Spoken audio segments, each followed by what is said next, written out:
Mae'r ein I bobl yn Emyr James. Amen. Diolch Dewi. Yn can gyntaf ni, heno yn dechrau fel hyn, Iesu yw'r iwr. Mae'r gri yn atsain drwy'r greadigaeth. Ac o'n i'n dweud bore yma fod y greadigaeth yn dydi, mae'n cyhoeddi fod yna greawdwr, fod yna dduw mawr a nerthol wedi'n creu ni, ac i ni wedi profi rhywbeth o hynny yn y dyddiau diwethaf yn dod. Mae'n gweld y gwynt yn chwythu ag adeiladau a choed a llechi a'r toion yn cael ei rwygo I ffwrdd yn symud o flaen y gwynt nerthol yma. Ac eto, pan chi'n stopio wedyn a meddwl, wel, os mae dyna nerth y gwynt, faint yn fwy yw nerth yr un sydd wedi creu y gwynt. Faint yn fwy yw nerth y Duw sydd wedi creu y cwbl, yr un, fel mae'r ail bennydd yn dweud, Iesu yw'r iwr, ei air sy'n cynnal y bydysawd. Fi'n siŵr bod yr dyddiau diwethaf yma falle di wneud chi'n betrus. Ambell un yn rannu bod nhw'n methu ymlacio, methu canolbwyntio ddim yn poeni beth sy'n mynd I ddigwydd os rhywbeth yn mynd I chwythu drosodd yn ngarddi neu ydy'r to yn saff ar y tŷ. Faint o fwy gofalus felly ddylsyn ni fod wrth I ni ddod I addoli yr un yma. Wel, gadewch I ni sefyll, gadewch I ni ganu gyda'n gilydd.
Wel, I ni wedi gorffen yn dod dros wetha y gyfres yna yn llyfr Daniel. Ac yn hytrach na dechrau'r gyfres newydd o bregethau heno, o'n I just eisiau cyfeirio'n sylw ni at un adran yn llyfr y proffwyd Eseciel. Ac Eseia penod 6, i ni'n mynd i edrych arni, neu ran o Eseia 6. Mae yna lawer o adrannau enwog yn llyfr y proffwyd Eseia. Mae hyn yn un ohonyn nhw. Falle bod rhaid o'ch chi'n cofio neu'n gwybod yn yr penodau cyn hyn, mae Eseia wedi bod yn cyhoeddi gwau. Hynny yw melltith Duw, barn Duw yn erbyn pobl pechadurus. Fel glywon ni bore yma, mae yna ganlyniadau i bechod, mae yna ganlyniadau i wrthryfel yn erbyn Duw, ac mae Eseia 6 gwaith yn cyhoeddi gwau. Gwau. A wrth gwrs, fel welon ni sawl gwaith yn Daniel, mae rhif 7 yn arwydd o cael, ac felly chi'n cyrraedd penod 6 a chi'n meddwl, wel, pwy, neu at bwy fydd y seithfed gwau yn cael ei anelu. Mae gan i weld nawr yn Eseia 6 adnodau 1 i 8. Yn y flwyddyn y bu farw'r brenin Osea, gwelais yr arglwydd. Yr oedd yn eistedd ar orsedd uchel, ddyrchafedig, a godrau wisg yn llenwi'r deml. Uwchlaw yr oedd seraffiaid i weini arno, pob un â 6 adain, 2 i guddio'r wyneb, 2 i guddio'r traed, a 2 i ehedeg. Roedd y naill yn datgan wrth y llall, Sanct, Sanct, Sanct yw arglwydd y lluoedd. Mae'r holl ddaear yn llawn o'i ogoniad. Ac fel roeddent yn galw, roedd sylfaeni'r ryniogain ysgwyd, a llanwyd y tŷ gan fwg. Yna dywedais, gwau fi. Mae wedi darfod amdano. Dyn a'i gwefusau'n aflan ydwyf, ac ymysg pobl a'i gwefusau'n aflan rwyf yn byw, ac eto rwyf am llygaid fy hun wedi edrych ar y brenin, arglwydd y lluoedd. Ond ehedodd un o'r seraffiaid ataf, a dwyn yn ei law farworyn, a gymerodd mewn gefel oddi ar yr allor. Ac fe roes i gyffwrdd am gennau, a dweud, wele, mae hwn wedi cyffwrdd â ddennau.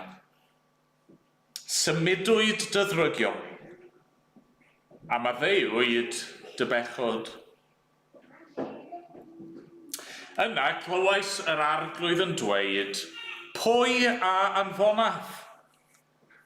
Pwy a drosom ni? Atebais innau, dyma fi, anfon fi. Amen. Amen. Diolch i Dduw am ei air. Ni'n mynd i ganu yr emyn gyntaf yn y llyfr Emyr. Emyn yma yn amlwg iawn wedi ddylanwadu gan geiriau'r y seraffiaid, yr angylion grymus yna. Sanctaidd, sanctaidd, sanctaidd. Dduw holl a lliwg. Gyda gwawr y bore dyrchafon fawl i ti. Sanctaidd, sanctaidd, sanctaidd. Cadarn a thrigarwg. Tryndod fendigaid yw ein harglwydd ni. Ac ymlaen o'n ni sefyll i ganu mawl gyda'n gilydd.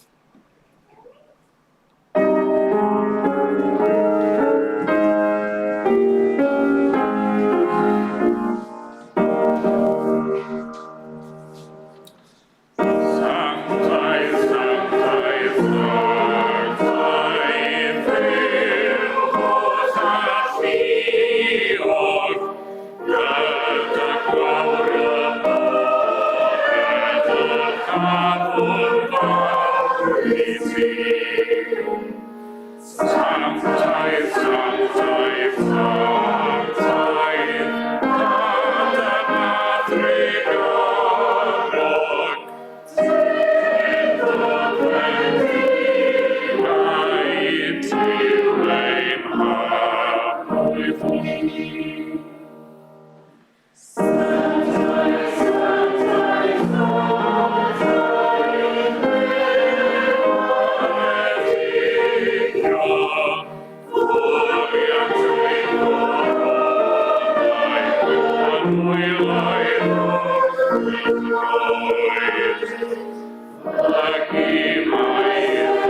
Gwnewch ni weddio.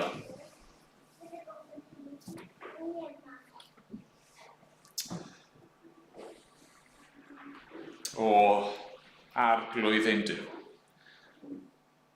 Sanctaidd, sanctaidd, sanctaidd wyt ti. Ac o arglwydd i ni am dyfawrygu di yn awr. I ni am dy ganmol di. I ni am, bendigo dy enw di. Arglwydd. I ni am gyhoeddi fel hyn yn gyhoeddus. Mor wych wyt ti. Bod y neb na dim sy'n cymharu â thi. Does na neb na dim all gystadlu â thi.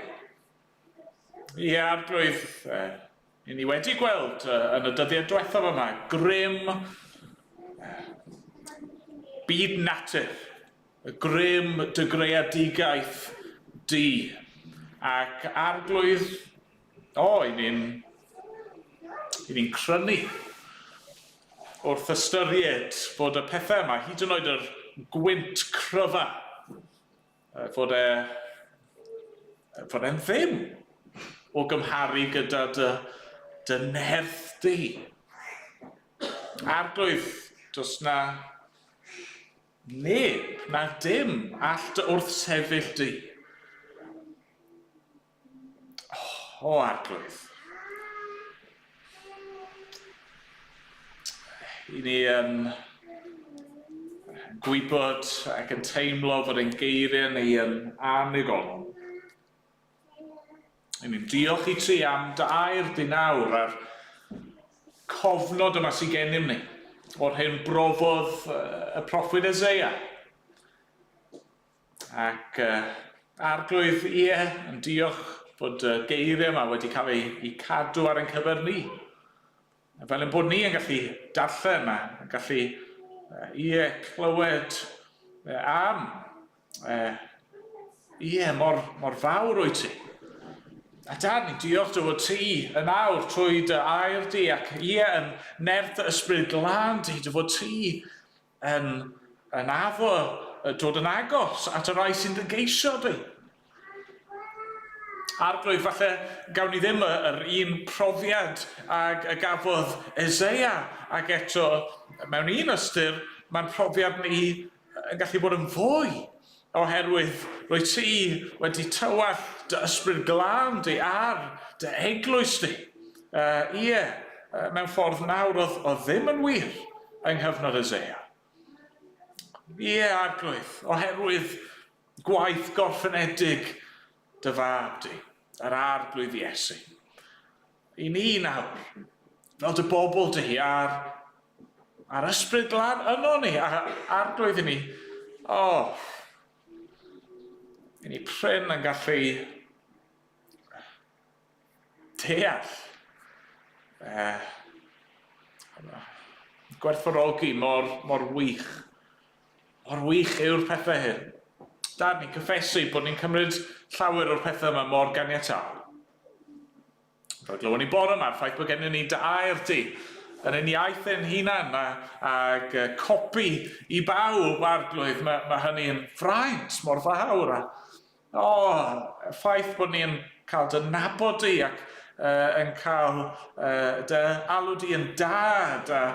Arglwydd, mae'r pethau yma i gyd, maen nhw'n freintiau sydd tu hwnt i'n heiddiant ni yn llwy. Ond arglwydd, ni'n diolch dy fod ti yn drigarog ac yn gariad. Diolch dy fod ti nid yn unig yn dduw holl a lluog, yn dduw nerthol a grymus a gogoneddus a sanctaidd. Ni'n diolch dy fod ti yr un pryd yn dduw trigarog a graslon. Arglwydd. Arglwydd, diolch i ti. Ni'n gofyn nawr wrth i ni ddod at y ti, ac wrth i ni daddoli, wrth i ni darllen dy air di, ystyried be mae dy air di ni ddweud. Arglwydd, ro'r ysbryd cywir yma yno ni. Sgweli ti fod yn dda. Dad, ni'n parhau weddio dros ein byd ni, arglwydd.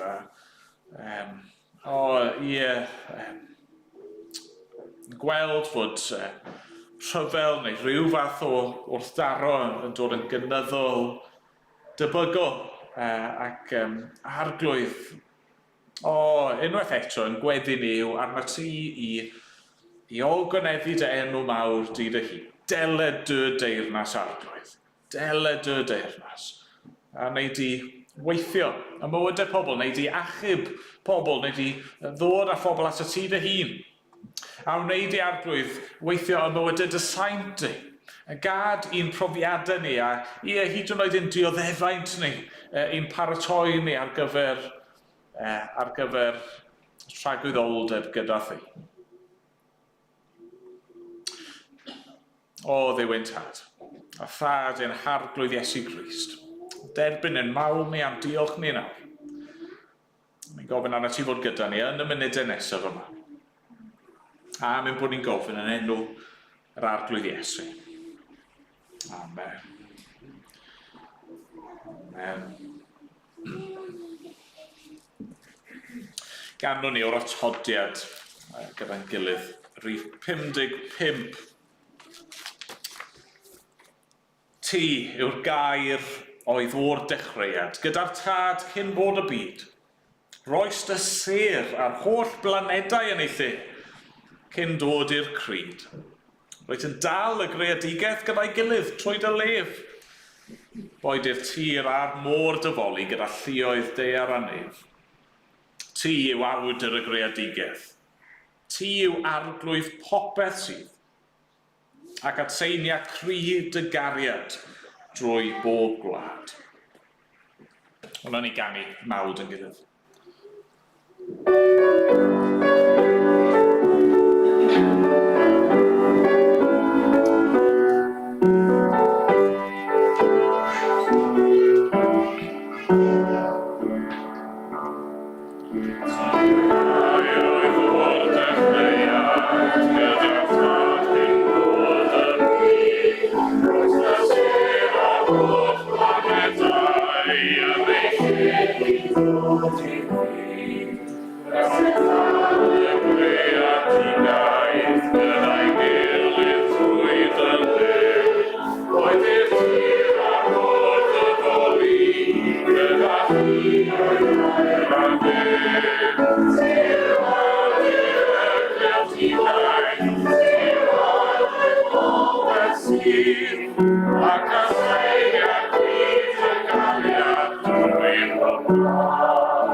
Trowch dy fi i Eseia 6 ac adnodau 1 i 8 ac jyst i esbonio really gafodd y bregaeth mae ysgogi yn rhannol gan ddyfyniad nes i weld yn ystod yr wythnos. Dyfyniad gafodd ei rannu ar-lein gan weinidog arall ac oedd y gweinidog yma wedi rhoi rhyw disclaimer bach yn dweud hynny yw bod e ddim yn cytuno gyda popeth yn y dyfyniad, hynny yw bod yna fwy i'w ddweud, ond oedd e'n teimlo bod y brif syniad yn y ddyfyniad yma'n un pwysig. Ac o'n i'n cytuno, nath y dyfyniad yma rwy'n argraff arnau. Nawr, cyn i fi ddarllen y ddyfyniad, fi eisiau rhoi disclaimer pellach. Sa'n gwybod dim am yr awdures, sa'n gwybod dim am weddill cynnwys y llyfr mae'r dyfyniad yma wedi tynnu ohoni. So, peidiwch dod lan at ei am herio ei am hynny ar y diwedd. Just gwrandewch ar y ddyfyniad yma ac ystyriwch beth sy'n cael ei ddweud fan hyn. Why do people in church seem like cheerful, brainless tourists on a packaged tour of the absolute? Does anyone have the foggiest idea what sort of power we blithely invoke? Or, as I suspect, does no one believe a word of it? The churches are children playing on the floor with their chemistry sets, mixing up a batch of TNT to kill a Sunday morning. It's madness to wear ladies' straw hats and velvet hats to church. We should all be wearing crash helmets. Ushers should issue life preservers and signal flares. They should lash us to our pews. For the sleeping God may wake someday and take offense. Or the waking God may draw us to where we can never return. Mae fel ni'n gweud, mae lot fwy i'w ddweud na beth sy'n cael ei sôn amdano fyna, ond mae'r pwynt sy'n cael ei godi yn un pwysig yn ydy. Mae'n cofio'r cwestiwn, beth ydyn ni'n gwneud fan hyn nawr, heno? Beth ydyn ni'n meddwl sy'n mynd i ddigwydd wrth i ni ddod ynghyd i Oedfa'r o Sul i Sul? Beth ydyn ni'n disgwyl i ddigwydd? Ydyn ni yn euog o'r y difaterwch yma? Mae'r awdures yma yn cyfeirio ato fo. Yn dod ac yn mynd trwy'r motions yn defnyddio'r geiriau yma heb hyd yn oed ystyried yr hyn i ni'n ei ddweud. Yn dod, os ni'n onest, falle heb ddisgwyl rhyw lawer. Pidwch cam ddeall, fi ddim yn dweud bod yna ddim lle i ddod ac i fwynhau Oedfa'r o addoliad yma. Fi ddim yn dweud bod yna ddim le i ni fod yn dathlu ac yn llawenhau ac yn gorfoleddu. Fi ddim yn dweud bod rhaid i Oedfa'r fod yn rhywbeth sych a diflas, somber.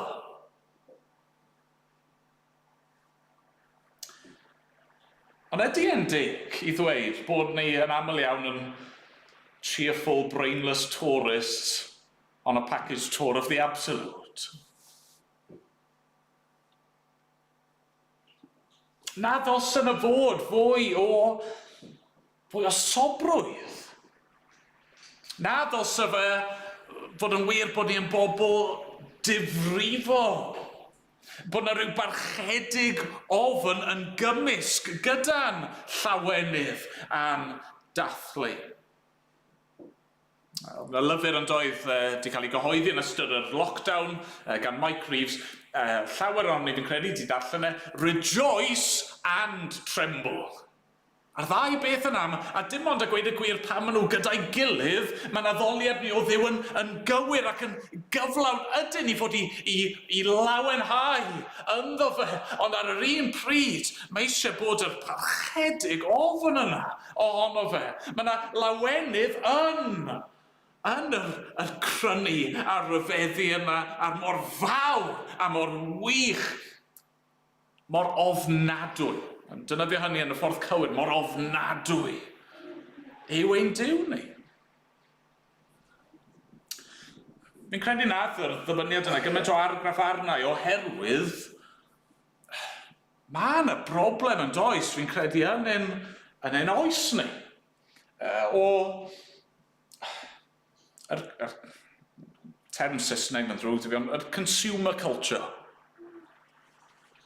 Ni wedi arfer yn dyn i fod popeth yn cael ei teilwra ar ein cyfer ni. Chi'n gallu tanysgrifio i welio'r ffilmiau chi eisiau gwylio, neu chi'n gallu archebu pethau ar-lein a maen nhw yna gyda chi'r diwrnod wedyn. Chi'n gallu mynd fel nes i ar mercheddol, chi'n mynd i'r cinema, chi'n cerdded i fewn, tro cyntaf i fynd ers 2 flynedd a mwy, a chi'n cael eich tocynnau, chi'n cael eich popcorn, chi'n eistedd lawr, chi'n eistedd nôl, chi'n gwylio, chi'n mwynhau, chi'n mynd adre.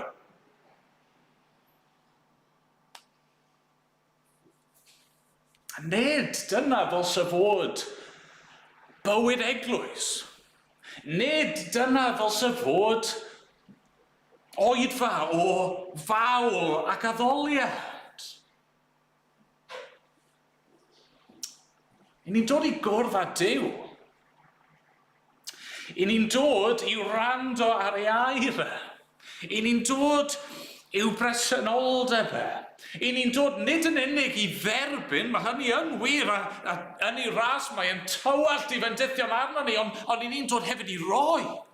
I roi maw. I ni'n dod hefyd i'w anrydeddu I ni'n dod hefyd i roi i'n gilydd. Fel corff.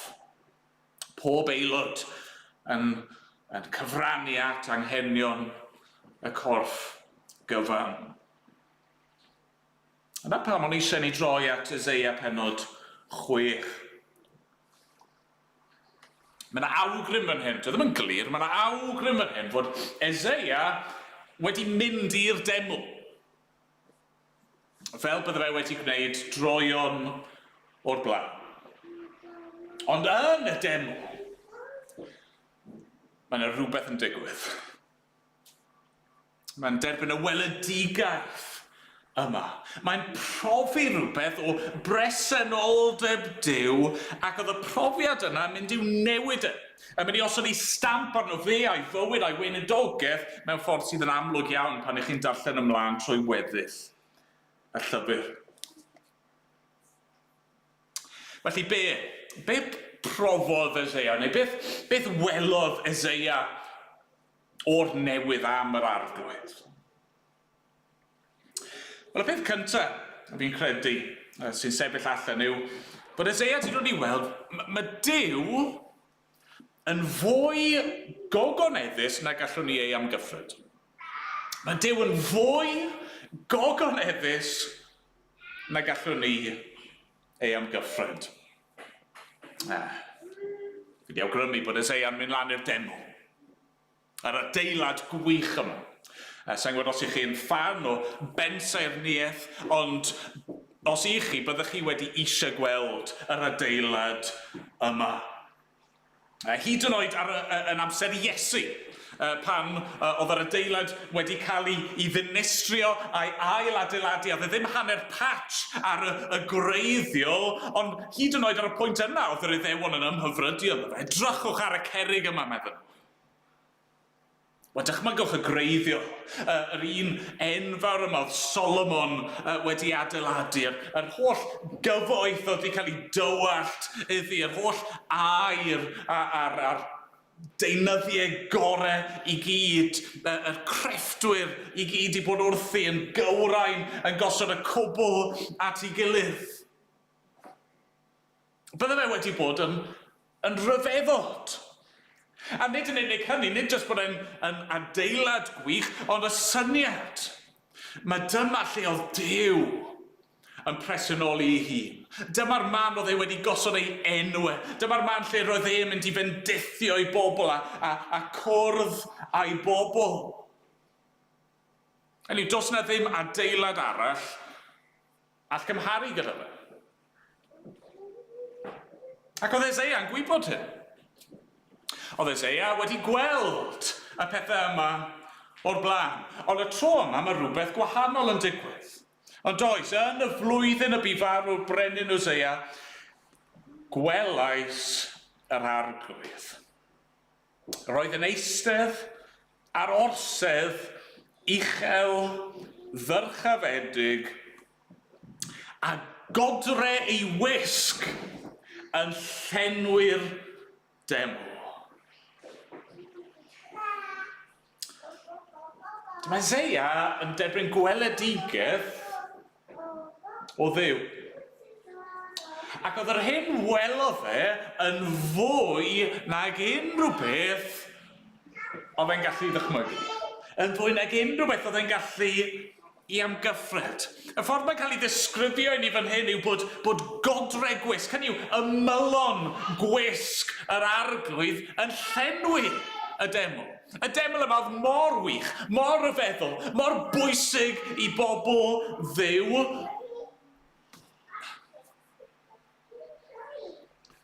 Oedd Solomon wedi dweud wrth gysegri'r deml, hynny yw, dyw nefoedd ddim yn gallu dy gynnwys di. Pa faint llai yr adeilad yma. Oedd Solomon yn cydnabod hynny. Ond fer hyn, mae Eseia fel petai yn dod i weld hynny, yn dod i sylweddol. Dyw hyd yn oed hems ei ddillad os allwn ni roi fel yna. Dyn nhw ddim yn ffitio. Mae'r arglwydd yn rhy fawr. Mae'n rhy ddyrchafedig. Mae'n rhy ogoneddus. It's no berygl bod ni yn gosod Duw mewn i ryw fath o focs.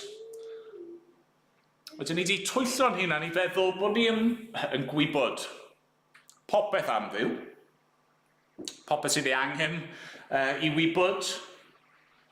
Ni'n gyfforddus, ni'n gysurus, ni'n gwybod beth i ddisgwyl. Ni'n dod i Oedfa'r, ni'n agor gair Duw, a ni ddim yn disgwyl cael surprise. A peidiwch cam ddeall. Ni yn gallu adnabod Duw yn wir. Mae'r arglwydd yn ei ras, mae e wedi ymostwng a wedi datguddio ei hun i ni mewn ffyrdd i ni'n gallu deall ac yn gallu derbyn. Mae wedi datguddio ei hun i fod yn dad i ni. Mae wedi datguddio ei hun fel bugail i'w bobl. Ie, yn ei gariad ac yn ei ostyneiddrwydd, mae Duw y Mab hyd yn oed wedi ymostwng a wedi cymryd cnawd a wedi dod i'n plith ni mwyn i ni allu ei weld ac hyd yn oed gallu gafel ynddo fe a gallu sefyll o'i flan e. Ni yn gallu nabod Duw. Ac eto, mae eisiau ni wastad cofio fod y Duw yma yn fwy gogoneddus nag y gallwn ni fyth ei amgyffred. Mae e tu hwnt i'n deall ni. A dyna pam mae gymaint o bethau yng ngair Duw, mae'r byd yn galw nhw yn contradictions, yn paradoxes, pethau i ni'n gosod ochr yn ochr, a maen nhw'n edrych fel petai nhw'n gwrthweud i gilydd. Y drindod fendigaidd yw ein harglwydd ni. Tad, mab, ysbryd glân, Duw y tad, Duw y mab, Duw yr ysbryd glân, un Duw. Person Crist.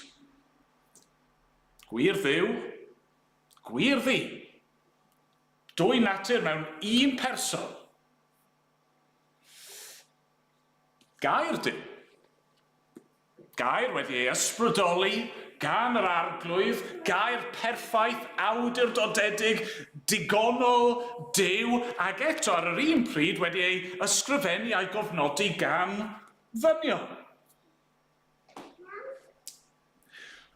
Sofraniaeth Duw yn reoli dros y cwbl a chyfrifoldeb pobl a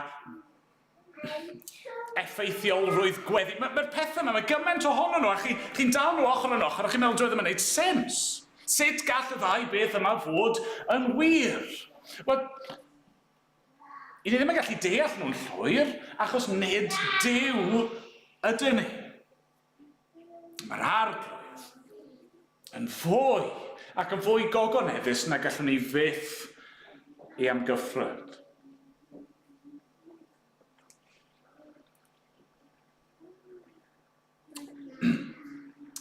Ond yna, wrth i ni ddarllen ymlaen, mae yna agwedd yn does o gymeriad Duw sy'n cael ei bwysleisio yn arbennig. Yr agwedd hwnnw yw ei sancteiddrwydd, a felly'r ail beth mae Eseia'n dod i sylweddoli yw fod Duw yn fwy sanctaidd na gallwn ni ei wynebu. Mae Duw yn fwy sanctaidd na gallwn ni ei wynebu. Nawr, mae'n ni'n dod drosodd yn dydy mewn dwy ffordd. Gyntaf i gyd, ni'n clywed am y seraffied. Yr bodau yma, yr angylion yma, sydd yng ngair Duw, maen nhw'n cael eu portreadu fel rai ysblenydd, gogoneddus, nerthol. A ni wedi gweld yn dyn ni, welwn ni yn llyfr Daniel. Daniel yn dod wyneb yn wyneb ag angel, nerthol, grymus, a hynny yn ddigon i'w llorio fe. A felly mae dynnu'r seraffiad yma, sydd yn treulio ei holl amser nhw ym mhresenoldeb Duw yn addoli yr arglwydd. Be maen nhw'n gorfod gwneud? Maen nhw'n gorfod cuddio i gwynebu'r ragddo fe. Adnod 2 yw chlaw, roedd seraffiaid i weini arno pob un â 6 adeg. 2 i guddio'r wyneb, 2 i guddio'r traed, a 2 i ehedig. Roedd y naill yn datgan wrth y llall, sanct, sanct, sanct yw arglwydd y lluoedd. Mae'r holl ddaear yn llawn o'i ogoniant. Mae'r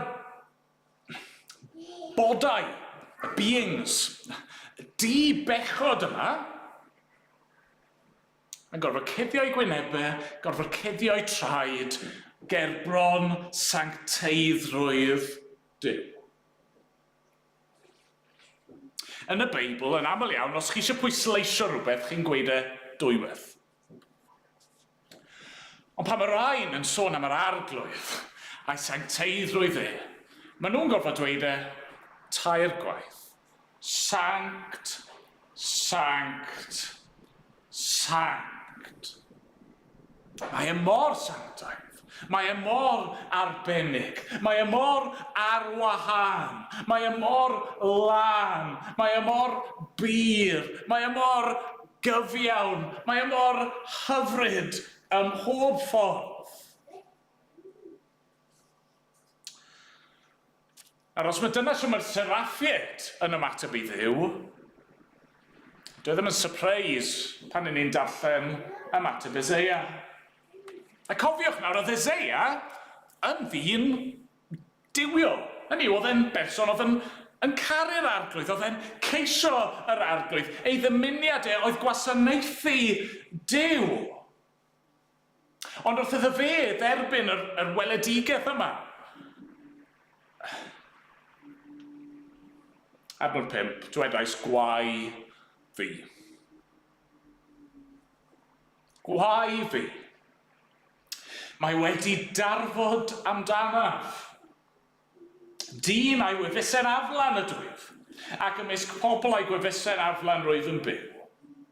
Ac eto roedd am llygaid fy hun wedi edrych ar y brenin arglwydd y lleoedd.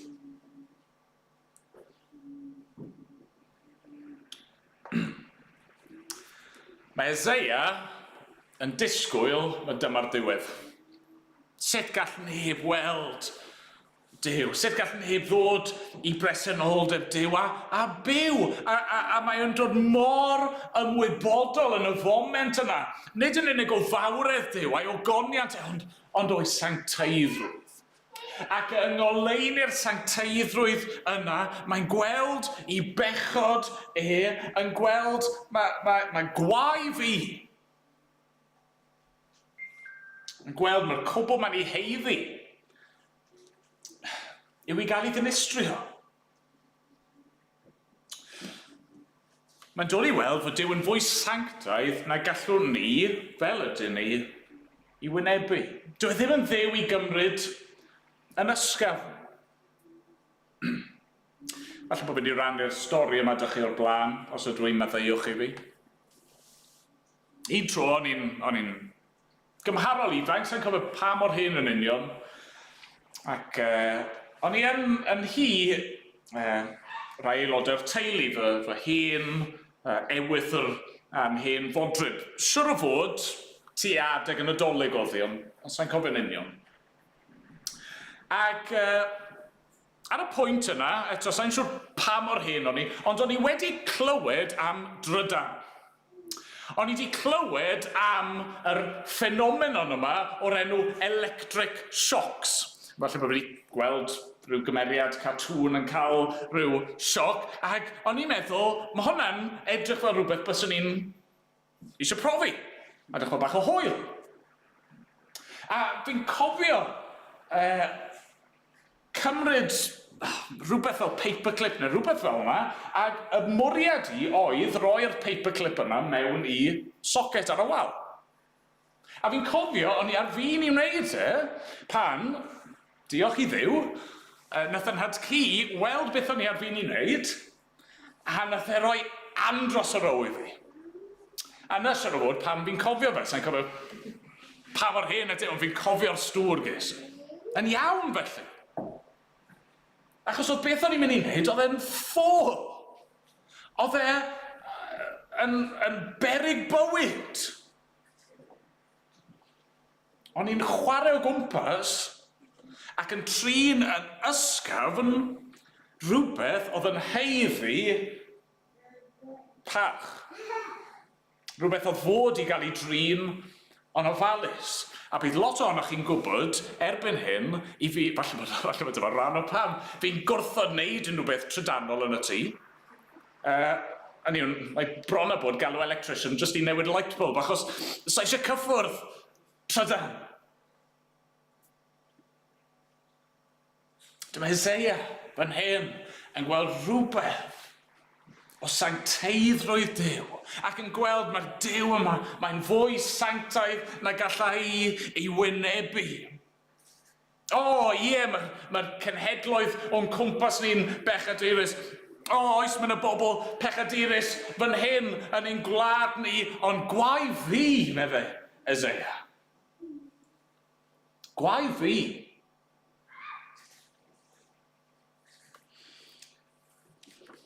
Pe bawn ni wir yn gweld mor ogoneddus yw Duw, a pe bawn ni wir yn gwerthfawrogi mor sanctaidd yw Duw, fe bydden ni yn ymateb yn union fel mae Eseia yn ymateb, taflu'n hunan ar lawr a meddwl mae ar ben arno ni.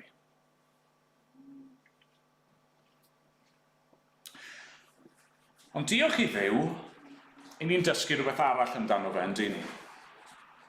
Dyma Eseia, ar ôl hyn i gyd, yn dod i weld fod Duw yn fwy graslon na gallwn ni obeithio. Duw yn fwy graslon na gallwn ni hyd yn oed mentro gobeithio. Ni'n darllen yn dyn ni fod un o'r angylion, un o'r seraffiad yma, yn hedfan, yn cymryd marworin, yn cymryd Emyr, tanllyd, o'r allor.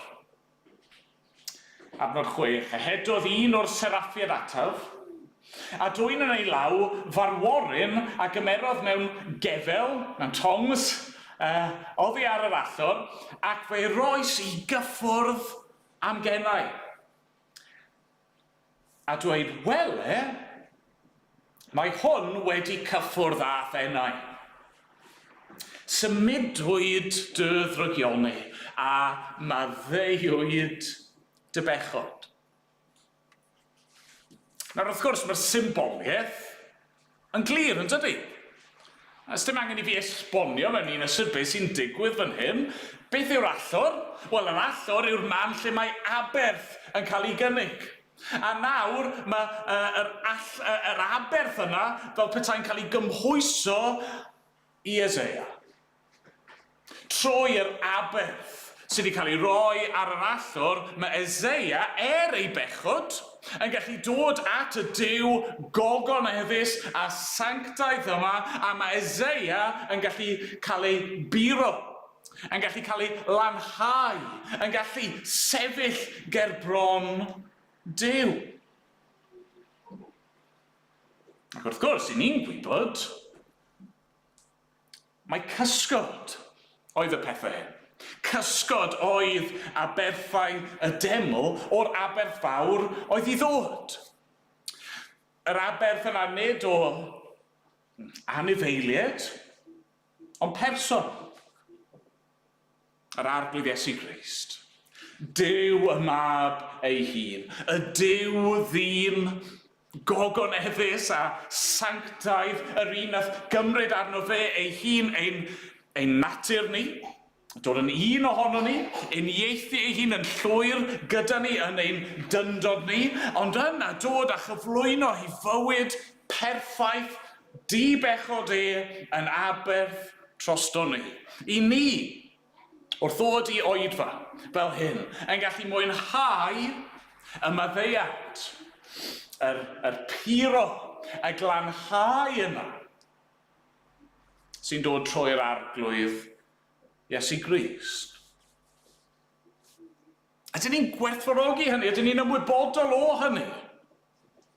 Mae'r unig ffordd i ni'n gallu dod ac addoli, dod i bresenoldeb, dod i wrando ar y Duw yma, heb heiddi cael ein dinistrio'n llwyr yw trwy aberth yr arglwydd Iesu Grist.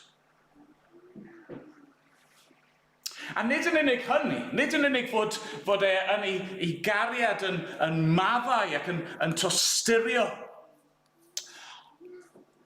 Ond nawr mae'n rhoi bywyd newydd i ni. Mae'n ein galw ni. Adnod 8. Yna clywais yr arglwydd yn dweud, pwy a anfonaf? pwy drosom ni. Atebais innau, dyma fi, anfon fi. Nawr, y reswm wedi stopio fyna yw oherwydd ar ôl hynny, i ni'n dod i glywed am galwad penodol y proffwyd Eseia. Ond mae'r arglwydd a galwad a phwrpas i bob un ohono ni. I ni yn gallu dod at y Duw gogoneddus yma, i ni'n gallu dod at y Duw sanctaidd yma, yn ei gariad, i ni'n gallu dod ato fe a cael ein derbyn ganddo fe, a mae eisiau ein defnyddio ni. Dyma ran o pam i ni'n dod at ein gilydd, o sil i sil, o oedfa i oedfa. Achos mae'r arglwydd eisiau gweithio yno ni. Dwi ddim jyst eisiau ein hachub ni, clirio'n dyled ni, maddau'n beia ni a wedyn ein gadael ni. Na, mae eisiau'n hanfon ni. A felly ni'n dod mwyn dyfnhau yn ein cariad ni ato fe. I ni'n dod mwyn cael golwg dyfnach o'i ogoniant. I ni'n dod mwyn cael profiad dyfnach o'i sancteiddrwydd ac o'i heilioni a'i gariadau. I ni'n dod mwyn ei fawrygu ac mwyn iddo fe ein harfogi a'n paratoi a'n hanfon ni.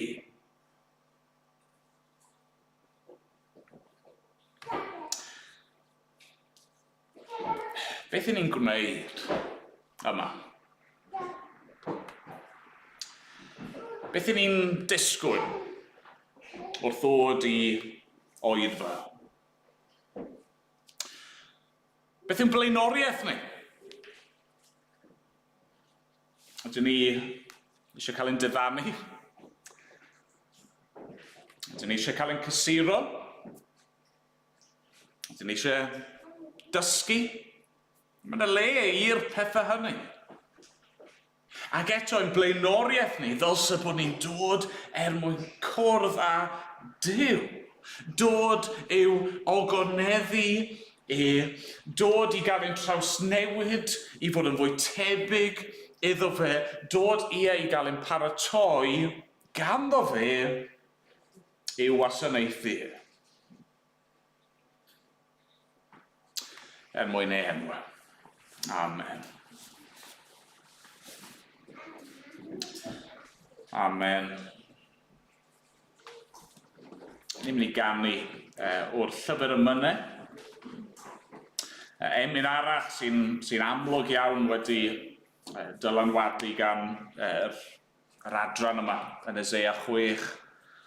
Rhif 40 yn y llyfr, glân gerywbiaid a seraffid, byrdd o gylch yr orsefru. Mewn olynol seiniau dibaid canant fawl ei harglwydd ci. Llawn yw'r nefoedd o ffogoniant, llawn yw'r ddear dir amor. Rhodder i ti, fy ddofoliant. Sanctaidd, sanctaidd, sanctaidd, yw'r. Ac ymlaen, yn ni sefyll i ganu gyda'n gilydd.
Arglwydd, i ni yn casau clywed pobl yn cymryd enw di yn ofer.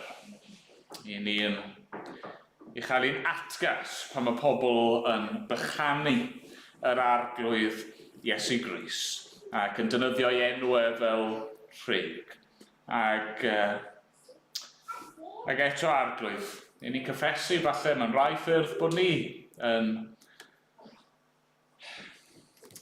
trin y pethau hyn yn rhy ysgafn o lawr a ddim yn rhoi'r